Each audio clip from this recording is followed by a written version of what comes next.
MPSC औषध निरीक्षक पेपरफुटीची व्याप्ती आता वाढण्याची शक्यता आहे। 22 मार्च रोजी झालेल्या परीक्षेच्या 2 ते 3 दिवस आधीच हा पेपर फुटला होता। गुन्हे शाखेच्या तपासामधून ही माहिती निष्पन्न झाली आहे। 22 जुलैला झालेल्या 488 जणांच्या अंतरिम गुणवत्ता यादीमध्ये बहुतांश विद्यार्थ्यांनी 200 पैकी 120 पर्यंत मजल मारली, तर 120 पेक्षा अधिक गुण मिळवून वरचा क्रमांक मिळवणारे असेही काही विद्यार्थी आहेत ज्यांची अगदी काही महिन्यांपूर्वी झालेल्या इतर स्पर्धा परीक्षांमधली कामगिरी ही सामान्य होती। त्यांचा क्रमांक देखील हजारांमध्ये होता।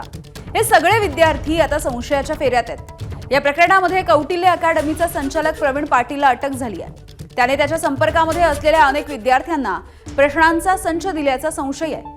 तसंच फुटलेल्या प्रश्नपत्रिका व्हॉट्सअॅपवरती व्हायरल झाल्याचा तक्रारदार परीक्षार्थींचा दावा आहे। त्यामुळे एकाच परीक्षार्थीला प्रश्नपत्रिकेचा संच मिळाल्याच्या आयोगाच्या दाव्यावरती आता प्रश्नचिन्ह निर्माण झालंय।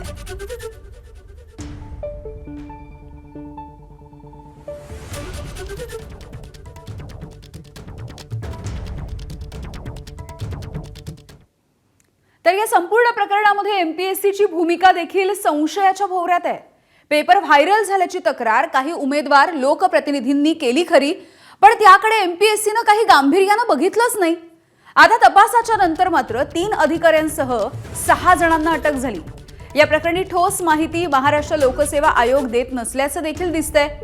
धक्कादायक म्हणजे एकाच उमेदवाराकडून गैरप्रकार झाल्याचं मान्य करून परिपत्रक काढून महाराष्ट्र लोकसेवा आयोगाने या सगळ्या प्रकरणाविषयी मौन बाळगलंय। एमपीएससी परीक्षेमध्ये घडलेल्या गैरप्रकाराची जबाबदारी घेऊन पोलिसांनी केलेल्या कारवाईच्या पुढे जाऊन एमपीएससी नेमकी पुढे काय कारवाई करणार आहे असाही सवाल आहे। या सगळ्या प्रकरणाच्या नंतर एमपीएससीच्या एकूण कार्यपद्धतीविषयीच आता सवाल निर्माण झाले आहेत।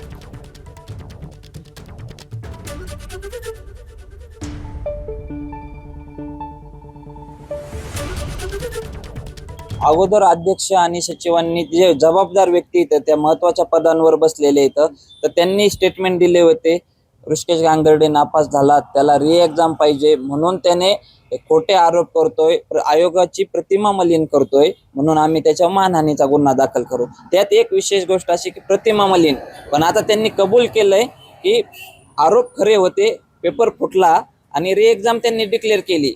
अध्यक्ष आणि सचिव नात्याने त्यांचं पण कर्तव्य आहे की आयोगाची प्रतिमा मलिन होऊन नसेल द्यायची तर त्यांनी राजीनामा द्यावा। माझी स्पष्ट भूमिका आहे की या सगळ्या पेपर ऑनलाईन करण्यापेक्षा आता ऑफलाईन करावे। मी पूर्णपणे जबाबदारीने आरोप करतोय।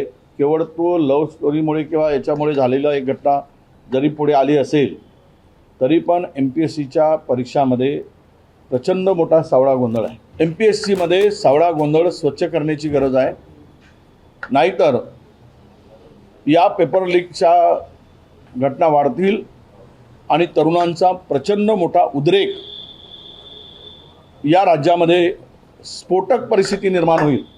नाही, मुंबई क्राईम ब्रांचच्या मार्फत ही चौकशी करण्यात आलेली आहे। किंबहुना अजूनही आम्ही काही इन्व्हेस्टिगेशन पूर्णपणे बंद केलेलं नाही।